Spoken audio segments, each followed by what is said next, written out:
Hello, Erev Tov. So we haven't met for a while, and we're going to continue the same discussion that we had about a month and a half ago, before Rosh Hashanah. And we discussed the question of the details of halachot. The general issue that we're addressing is related to what we actually discussed on Shavuot. Should we make Judaism more friendly or more, call it, rigorous?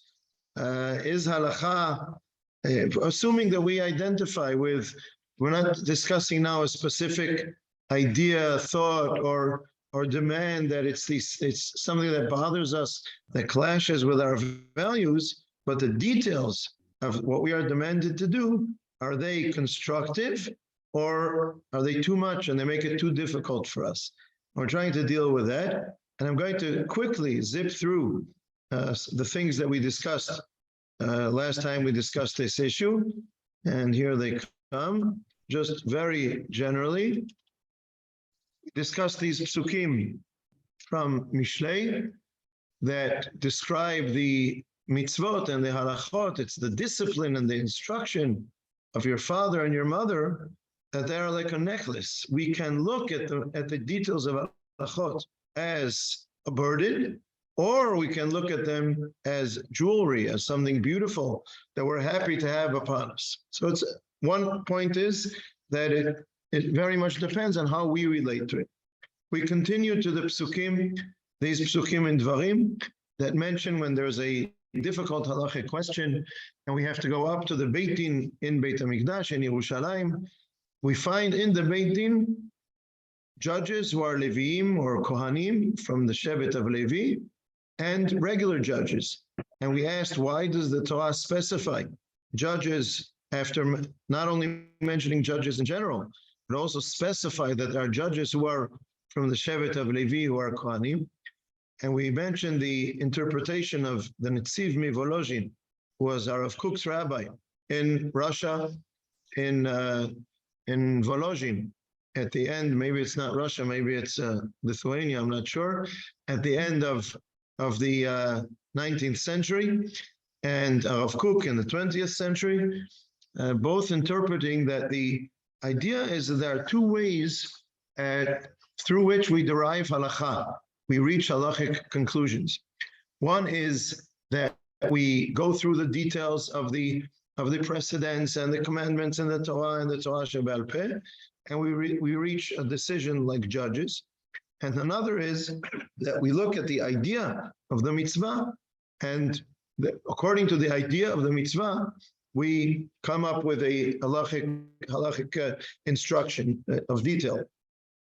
The second way, of course, is closer to connecting us with the idea of the Torah and with how we perform and how we carry it out. But most of the halakha is not like that, and most of the halakha is more like the way of the judges, that it's derived detail from detail from detail, and we kind of lose contact at some point between the spiritual or philosophical or idea, the aspect of emunah, of belief, that is included and is expressed in this halakha, and it becomes more a detail that was derived from another detail. We lose that contact, and that's part of what creates the difficulty. We also mentioned this one, Moreh Nevuchim, where the Rambam says, listen, there's a general idea of what the mitzvah is about, but it has to be performed in a detailed way. If we don't give instructions how to perform the mitzvah, everybody will do their own thing, or actually nobody will be doing anything really. So we have to specify the specifics, details of how the halakha is performed, but you can't ask about those specifics. What is the idea of this specific? If we bring 2 korbanot or 3 sacrifices, there's no way to explain it. That is to make halakha be something actual, something tangible, something that we can carry out. So a lot of our questions, I believe, are not about the idea of the mitzvah. If we don't have the details of the halachot of Shabbat, so then we won't have Shabbat. So we have to decide the details, and we have to put down boundaries, limits and demands, restrictions and demands. So there has to be a gap there has to be some distance between the idea of the halacha and how and how it's expressed and the actual demands and restrictions of the halakha. Okay. We also mentioned this pasuk in Yeshayahu. I'm just quickly going through what we did last time we met, where Yeshayahu describes the people of Israel relating to the Torah as something which is not, it's not harmonious. It's just a big pile of precepts and lines and detail and dots and lines, and he doesn't see the picture. He doesn't hear the song of the Torah. And in order to sing a beautiful song, in order to play a beautiful melody, you have to carry it out in an accurate way. You have to be careful in the details, and then you get the beautiful song. So this is true with the Torah also. The point is not every detail. The point is the general beauty that it brings when you put it all together in harmony. And then we came, and this is the last thing that we saw last time, we came to this paragraph of Kook saying that the Torah always has a general idea, and then it's expressed in details. And he compares it to the heart and the different members of the body. Meaning, if the heart is strong and it pumps blood to all the different parts of the body, then the blood is going to get there. The oxygen is going to get there. We're going to be strong and healthy. But if the heart isn't strong and doesn't pump blood to the other parts of the body, so everything is just going to not be healthy. So you have to understand the heart of the Torah, and then understand that every detail is a result, emanates from that heart of the Torah, like limbs or members of the body get their livelihood, get their life, get their sustenance from the blood that the heart pumps to the other parts of the body. And this is true about the Torah as well. To continue this, I'd like to see today two other paragraphs from Rav Kook, and here they are. Here's the first one, and you have it here in Hebrew and in English, because this shiur is in English.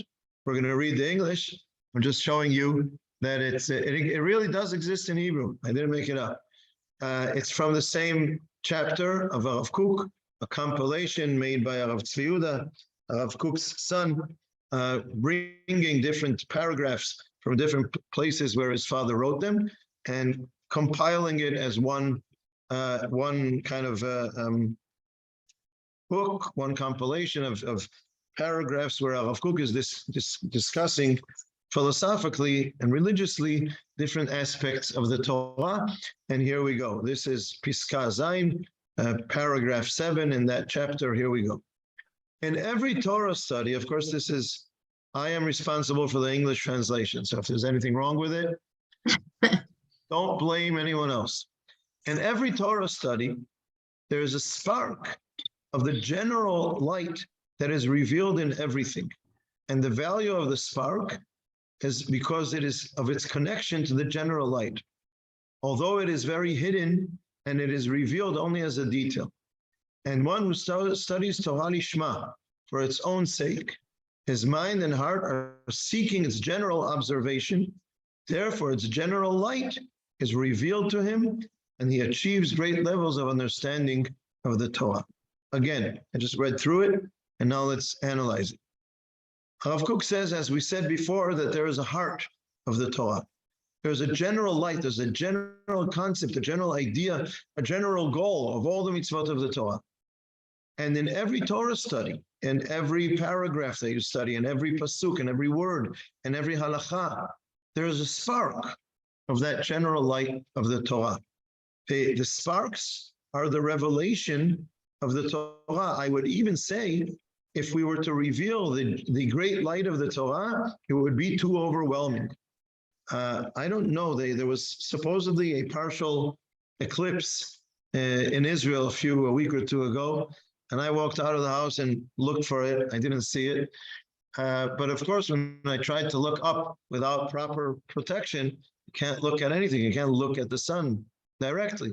If the great light, the general light of the Torah is about, will be If I try to look at that, it's too big.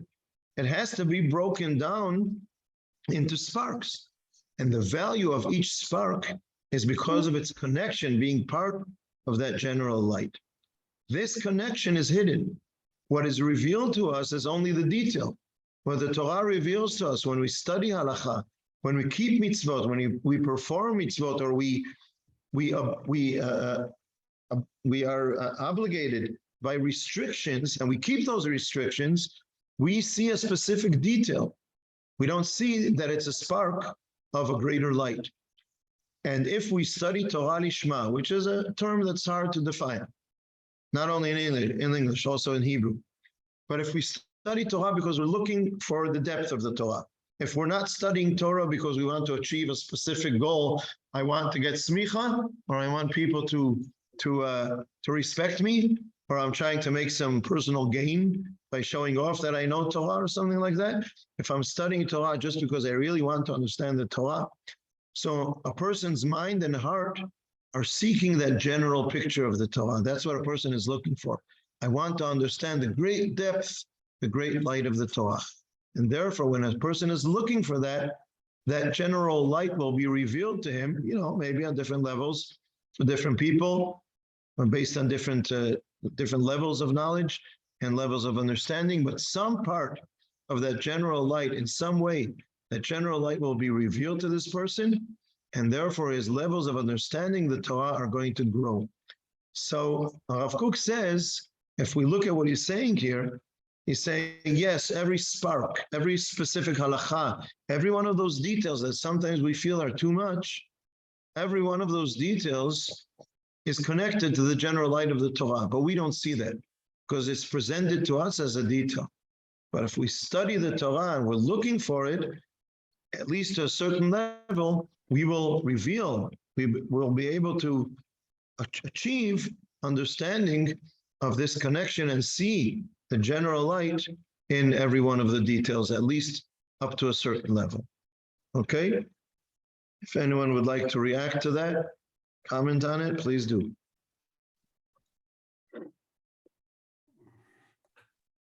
Well, I don't know if it's exactly to the point, but when Rav Kook talks about the heart,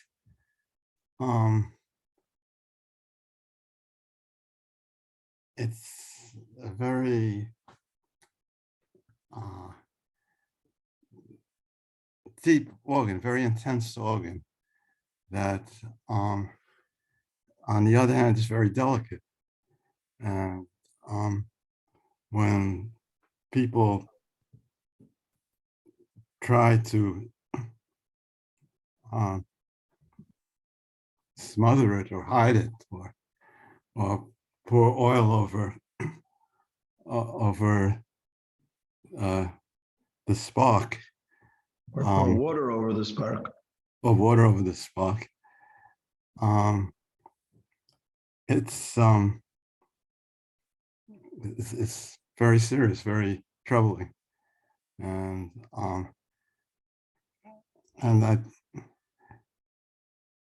I mean, my feeling now, I mean, maybe I'm reacting very much, but my feeling now is that the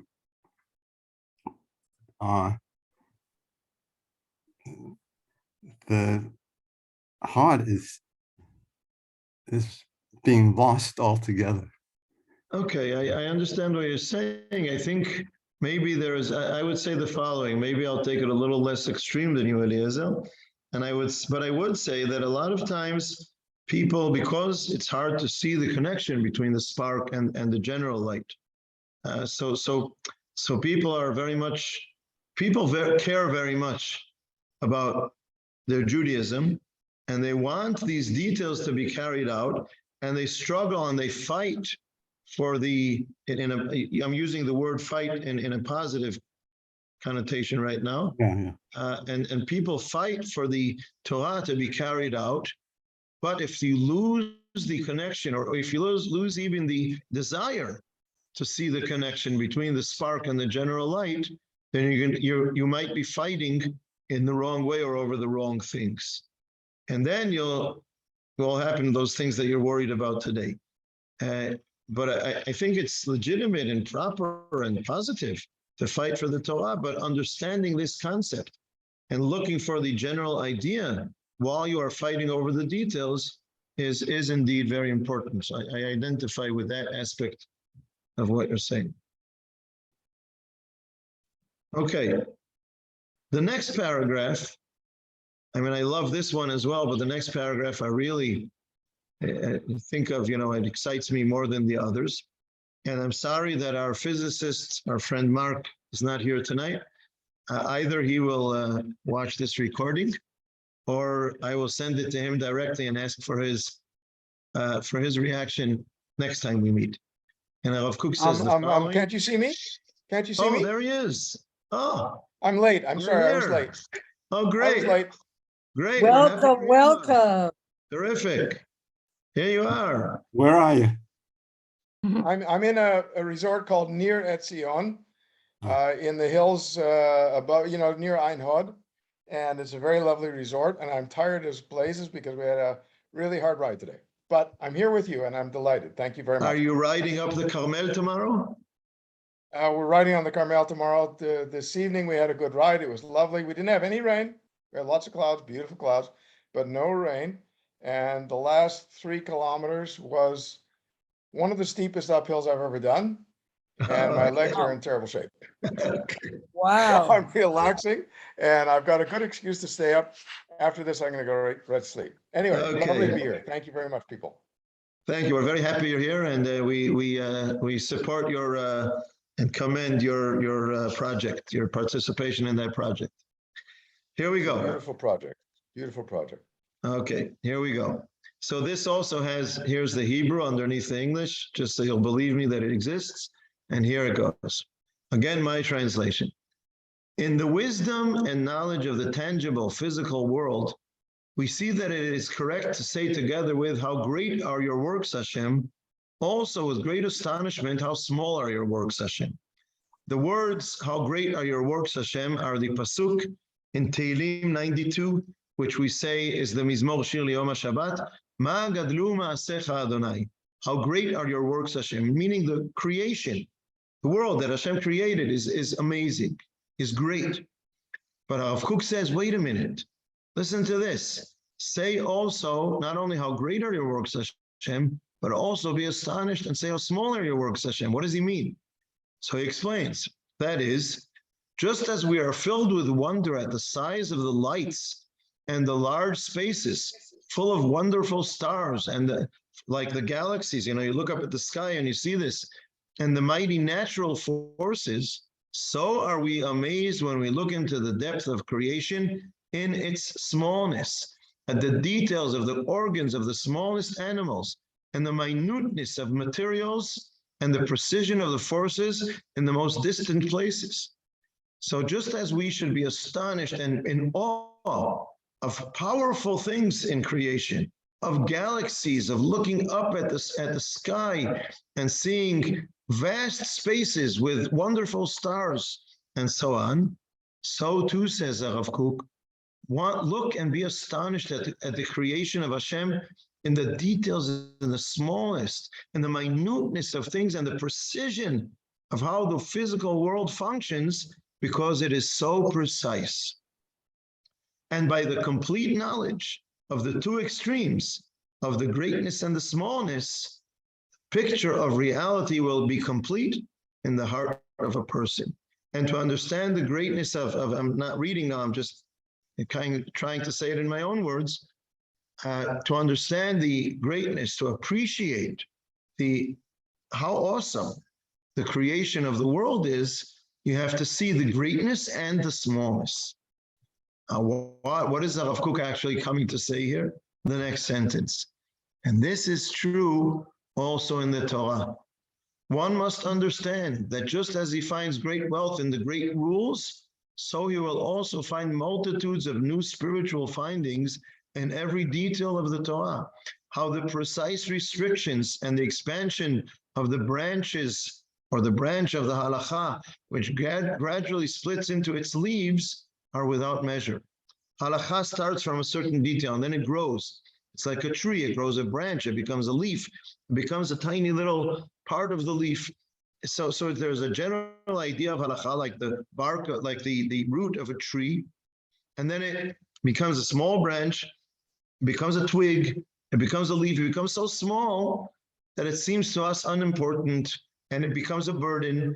But actually, Rav Kook is saying there is beauty, just like there's beauty in that aspect of nature, there is beauty in that aspect of the Torah.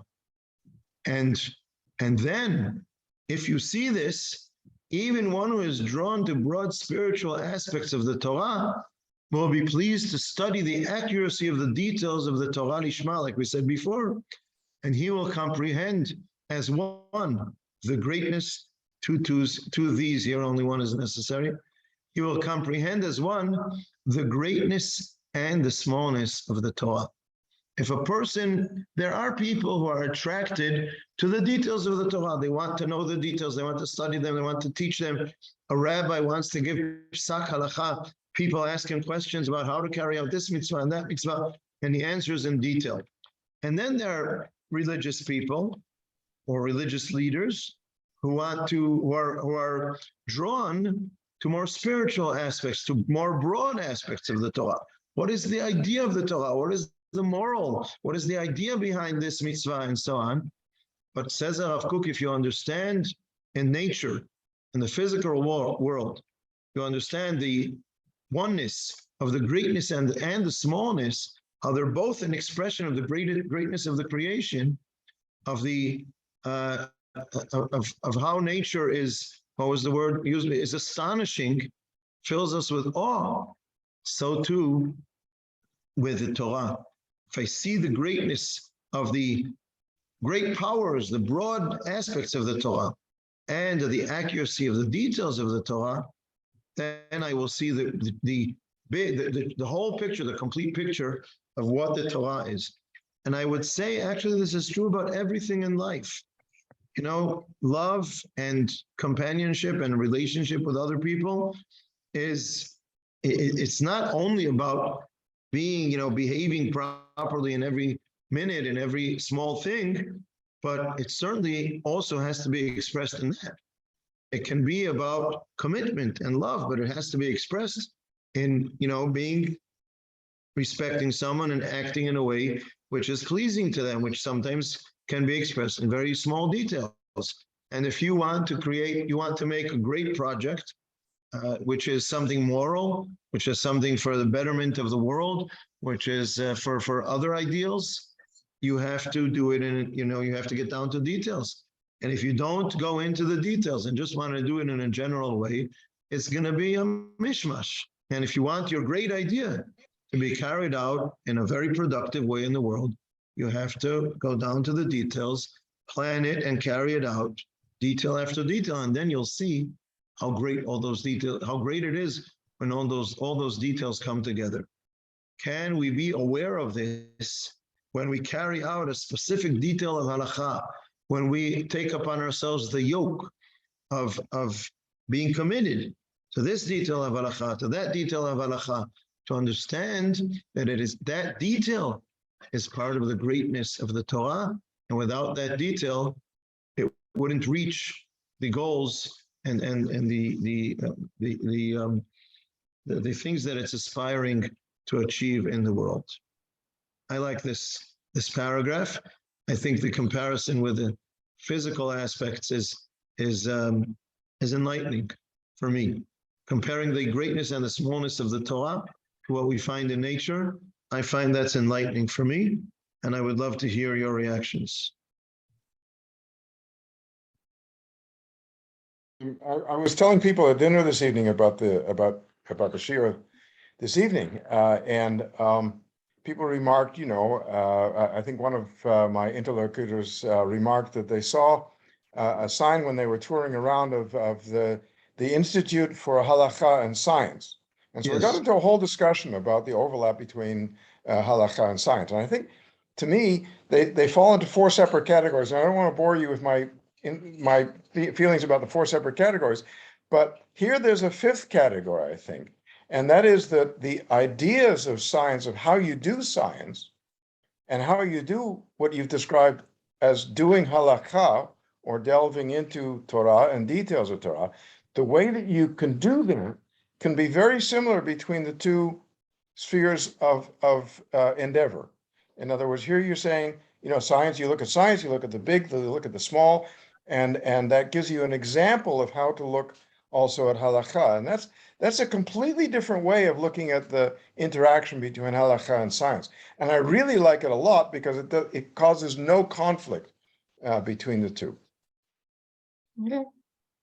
Thank you. Mhm. In impressionistic painting, you have all these details which are very hard to understand until you step back and look at the whole painting. It reminds me of that. Interesting. Thank you. Okay. I used to like quoting this to students when we would go out to nature. Most of the time I would be teaching them Torah in a classroom. Right. And then when I was with them on a tiyul in nature, I would quote this and say, look at that. Here we are in nature. Sometimes we're pointing out the great big things, sometimes the small things.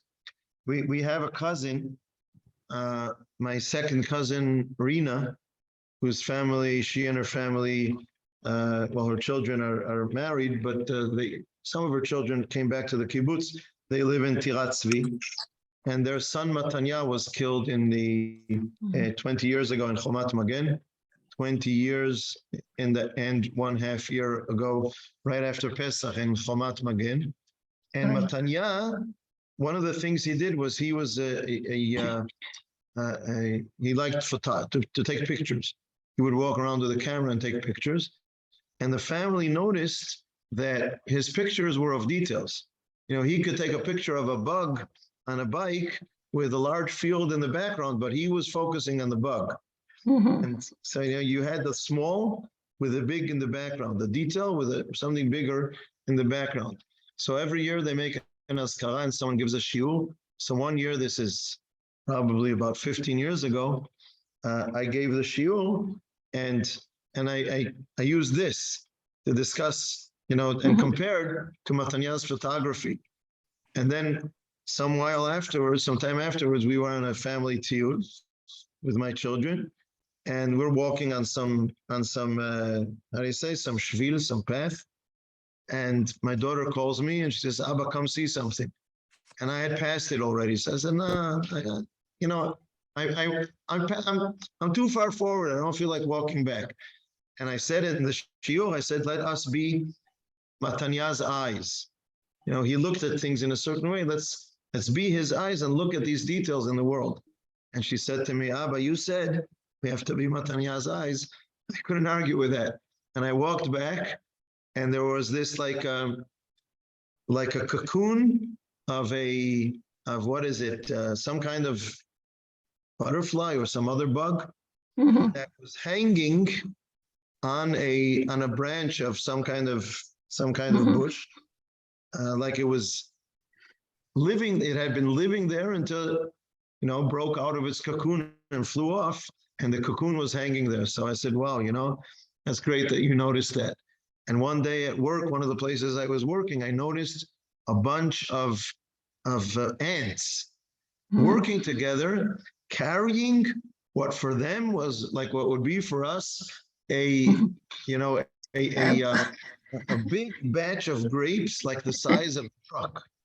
And these ants, think Right. of 10 of us trying to pick up this batch of grapes all together. And Right. ants carrying it. It's small, it's like so big, but they were trying to pull this thing and carry it. I took a picture of that as well. So, it really influences the way, when you think of it, it influences the way you take notice of things around you in life. So maybe it can help us take notice of certain things in the Torah as well. Go ahead, Ilana. Yeah, and Mark, I'm sure you'll agree with me, but a good portion of the motivation in photography is precisely that, whether it's large or small. What people always say to me, well, how do you know what to photograph? And my answer is always, except when I'm forced to photograph a wedding. And I can't decide what to photograph. But it's what captures my eye. It doesn't matter where I am. It's what catches my eye. It could be something really small, usually, flowers, things in nature, but it could also be the general landscape. But it's always what I tend to photograph is what captures my eye. And that's the same principle. It's, there's something spiritual about it.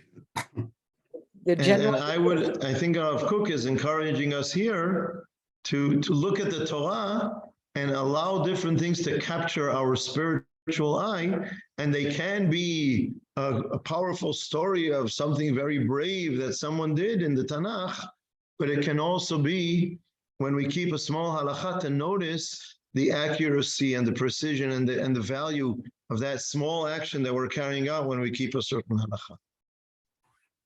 I would add to the discussion, and perhaps this really is your discussion, is that when you get into details, and I can say this with respect to science or photography, or perhaps halakha as well, I don't know, but certainly in science you discover, and I've experienced this many times, that I'm studying these tiny little details. I'm picking apart an atom, or I'm saying, this atom is doing this and this atom is doing that, and I'm really analyzing what individual atoms are doing.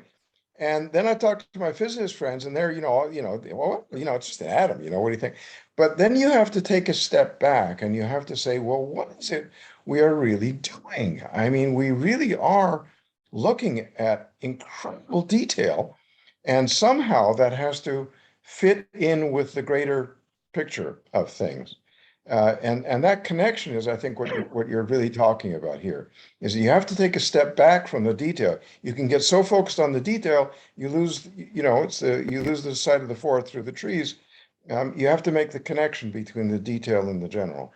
But I think also the other way around. Sometimes you notice the forest or the forest, and you miss the trees, and there are some specific trees, some unique trees, some beautiful trees to notice. We were in Australia some years ago, and at one place there's this tree that everybody comes to see. It's very famous in the area. Tourists come to see the tree. I was so awed by that tree. I think it's a fig tree. What happened is there was an original tree, and then this one grew on top of the original one, and the earlier one ended up dying out, and you have this tree kind of hanging in midair, somehow still standing and not falling because it does have connections to the ground. I walked around it 5 times and took pictures of it from so many different angles. I could see the forest and skip that tree. And it's chaval. It's a beautiful thing to notice.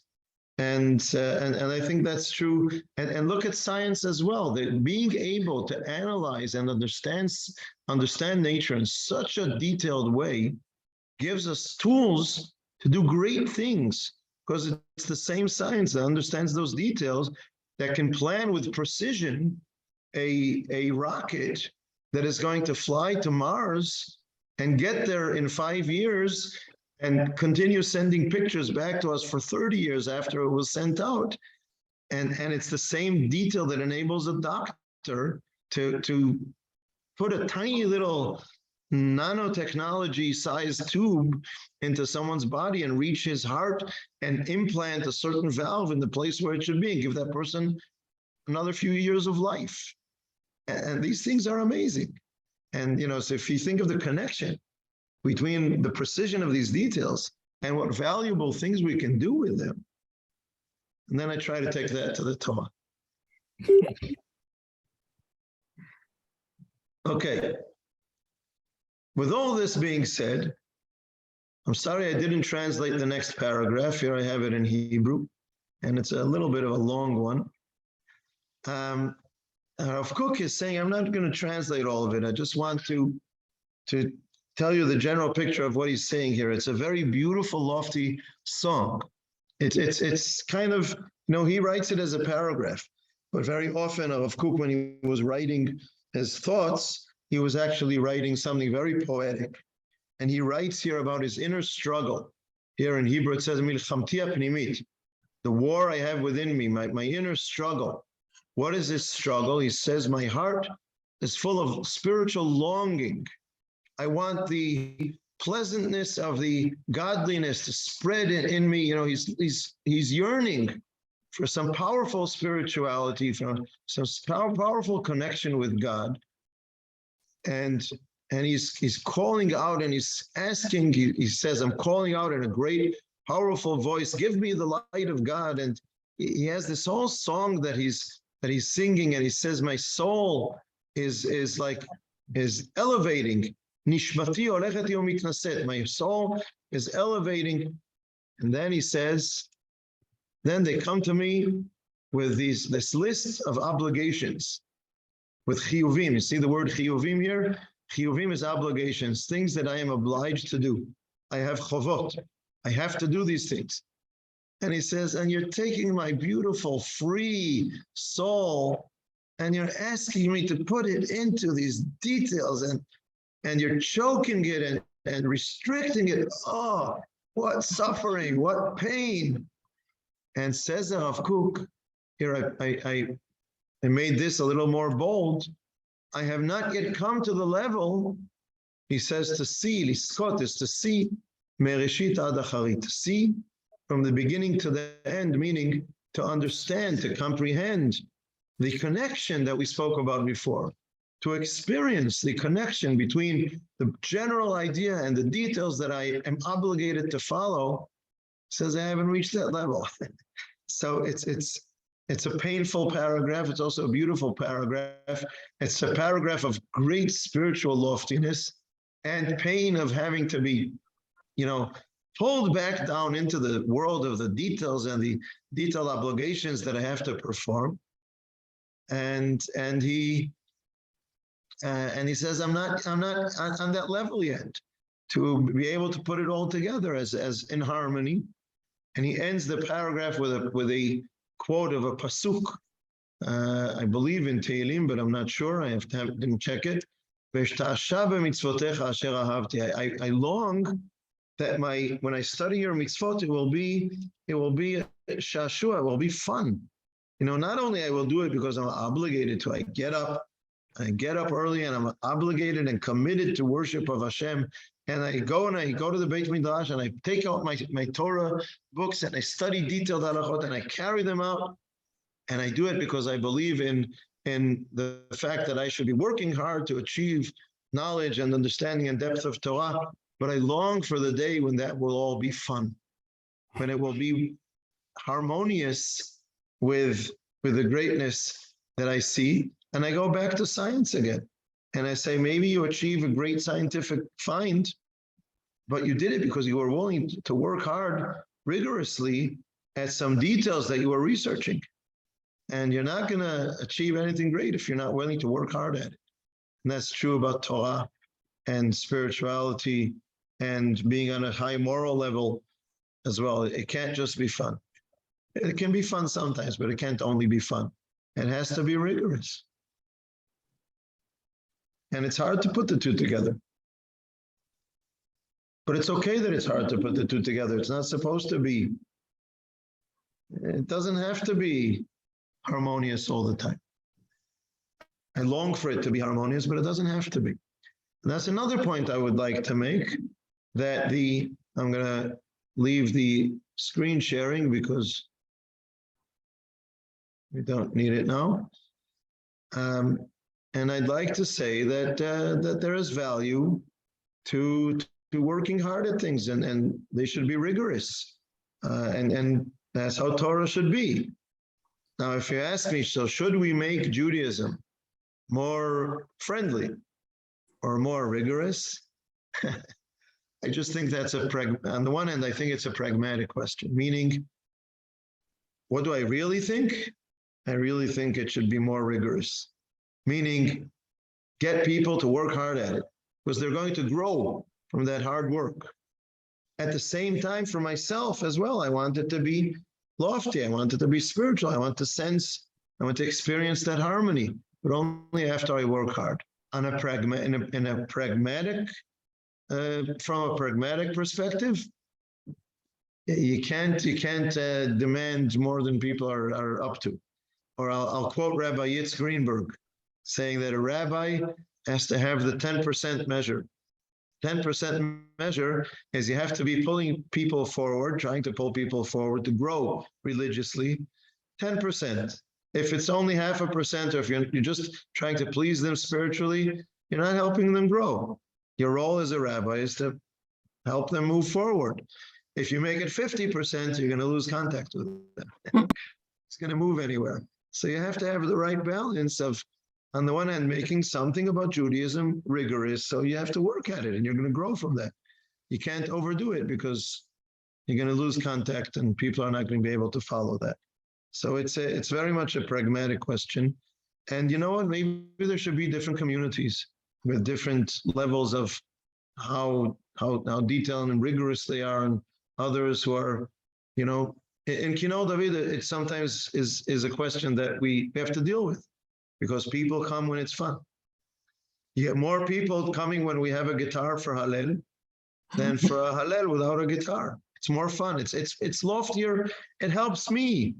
My spiritual experience is greater with a guitar. I wouldn't want it to be every day. It would probably lose its uniqueness. But then, you know, it's easy to get 40, 50, 60 people for a Hallel with a guitar. It's hard to get the minyan that you need for a Hallel without a guitar. So how do you make that work? That's a tough one. Okay. Anyone want to comment on that? I have a general comment, and that Yes. is that I think that we're looking at the world through the eyes of the Torah, through the eyes of our sources. That's how we look, and we are being trained, and we are being made to focus on certain things in the world. And I think it gives us a perspective, and it gives us some boundaries so we don't run wild. And I think it's really important to be able to concentrate on certain things, and the Torah tells us, or our culture tells us, what to look at. And I think it makes it a little bit easier, you know, to kind of learn more about who we are and where we come from. I think if we get some direction, it's good, you know. And And I direction don't means that there have to be boundaries, otherwise there's no direction. think of cultures that have no boundaries. I mean, people are just wild. And then it's not always going to be comfortable. It's not always going to be pleasant. It has to be Right. that way. It's innate in Right, the but- system. Otherwise, it's not. Otherwise, we're not going to have a direction. Right. I think that's, I would add to that sometimes the value of something I do sometimes is in the willingness to make a sacrifice or to work hard, not Right. because it's fun. Sometimes somebody is asking me to do something for them. Another person is asking me to do something for them that is not fun for me and is not pleasant for me. But when I do it for them, that is a true show of how much I care about them, or how far I'm willing to Right. go to do something for them. And I'm not enjoying it. I appreciate, I value what I'm doing, but I'm not appreciating it every minute that I'm doing it. So in the Torah, I believe there's also that aspect as well. Sometimes yes, our spiritual, what's the word? fulfillment or spiritual. Not fulfillment. No, the fact that we're committed is an expression of how. I'm missing a word here. Let me try and say it in Hebrew. I'm not thinking. It's not the word that's missing. It's the thought that's missing. In any case, I don't want to keep everybody waiting. Sometimes working very hard at something, which is not pleasure, is strength, both strengthens and expresses Yes, the fact that I am committed, that I want to do something, that I am ready to go a long way for this thing that I value and I believe in. And so that in itself is something that I choose. And I can't expect to choose always to do what's beautiful and spiritual and lofty for me. Because that restricts me from doing things that are valuable, even if they're not lofty and spiritual for me. But when we do things that are not exactly comfortable for us, I think we feel strengthened by them, by doing them. Yes. Even though I think it gives us some, we end up gaining something. Of course. And sometimes, you know what? I don't know, I gain, I don't gain, but they're important. And just No, like they're of course. important in this world, they're important in a spiritual way. Yes, yes. And I would say nonetheless, it is legitimate. Let's say, two things I would say are legitimate if you want to change a little bit the balance in the direction of making it a little more friendly and maybe less rigorous in the details. I would say there are two things that are legitimate. One is that if you study halakha and you find that there are different opinions on a certain halachic issue, and some are more lenient than others. In other words, you don't have to be careful about details A, B, or C, because there's an opinion that says that's permissible without being careful about that detail. And you want to carry it out that way, not because, and this is very delicate, you have to be truthful with yourself, and you want to be more lenient, not because it's easier, not because I want the easy, I'm always looking for the easy way out, but because that is going to enable me to carry it out for a longer period of time, to be more committed, to show my commitment, to connect to it, to feel it spiritually. That's a legitimate consideration. And sometimes because of that, sometimes I think that the rabbi's role is not to give the halachic decision, but to give the halachic kind of framework within which things are legitimate, to give the more stringent opinion and the more lenient opinion, and enable a person to find their way between those, because maybe for one person it's better to go the more stringent way, and for another person it's better to go the more lenient way, and you have to be honest with yourself and see, you know, what's best for you. It's also legitimate, believe, to be, but you really have to be a Torah scholar to do this and to try and influence halakha in this way. If you study the detailed halachot of X, doesn't matter what realm of halakha, and you think that they've overdone it with going into the details, and you are part of the halachic discussion because you're a Torah scholar, and you can be part of the discussion, and you write an article or you sit on a group that's discussing this and try to influence in a certain direction, that it's okay to let go of some of these details, that's a legitimate thing to do. So even if you're, call it a layperson, and you think this, it's worth researching, it's worth looking into, it's worth asking.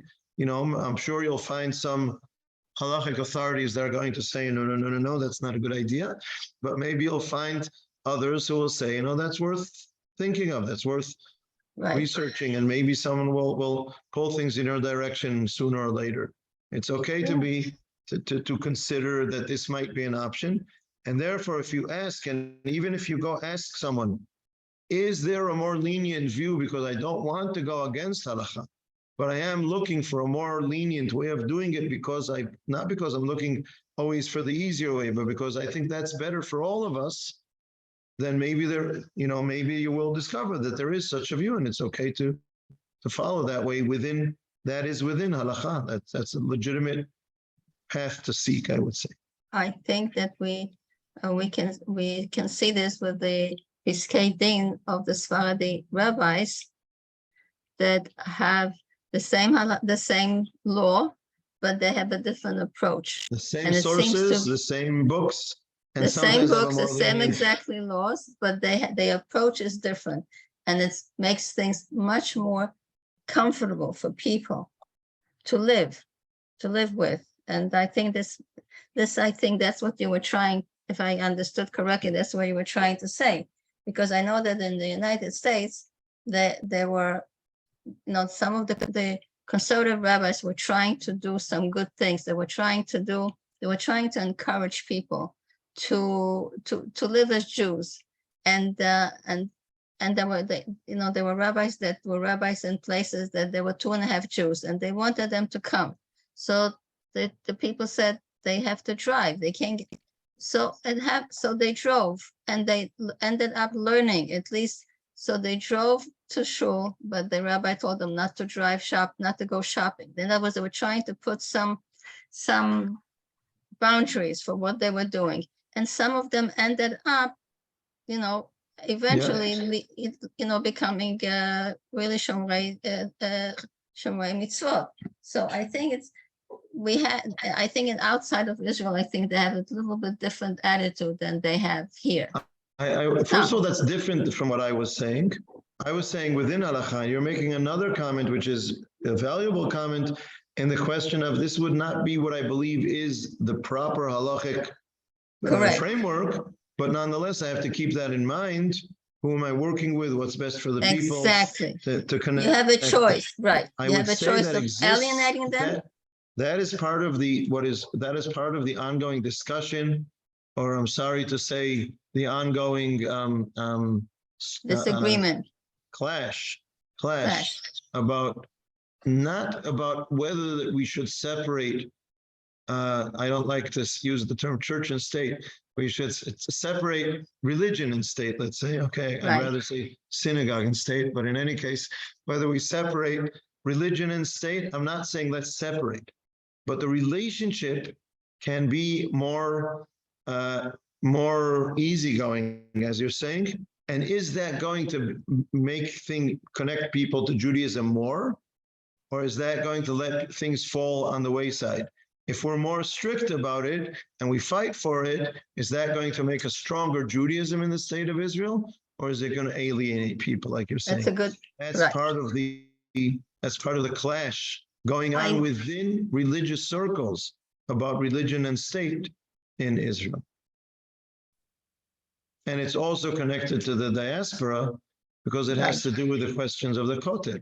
Because the idea of having a part of the Kotel, like Ezrat Yisrael, where people can come and pray without a mechitza. So tourists, American tourists who, in Israel, there are not as many, but there are also.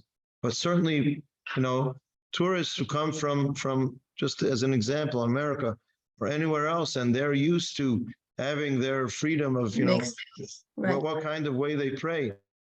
And they cannot connect to the Kotel. Are you making Judaism stronger by saying, no way, you can't do that here? We only have the right way of doing it. And even if I agree that that's the right way of doing it, is that going to strengthen Judaism, or is that going to weaken Jews? So I understand this is a serious clash, an argument on the issue of religion and state within the religious circles in Israel today. Absolutely. I just want to say, when I lived in Minnesota, there was somebody that came, a kid that came to my house all the time, every Shabbat. And his father, they were Reformed, and his father would come to pick him up 2 minutes before Motzei Shabbat. And he was told by my ex-husband at that time to go to his father because the honor of his father was very important. Now, this kid had published a book about Shemitah, the seventh year, and he became a professor. So you see, it's very important not to push such people away because you never know. He could have gone the other way completely. Yeah. But so you have to be careful with what you say and what you do, I think. Absolutely. Yeah. Okay, any last comments? No. Thank you. Laila Tov. Laila Tov. Bye. We still cannot hear.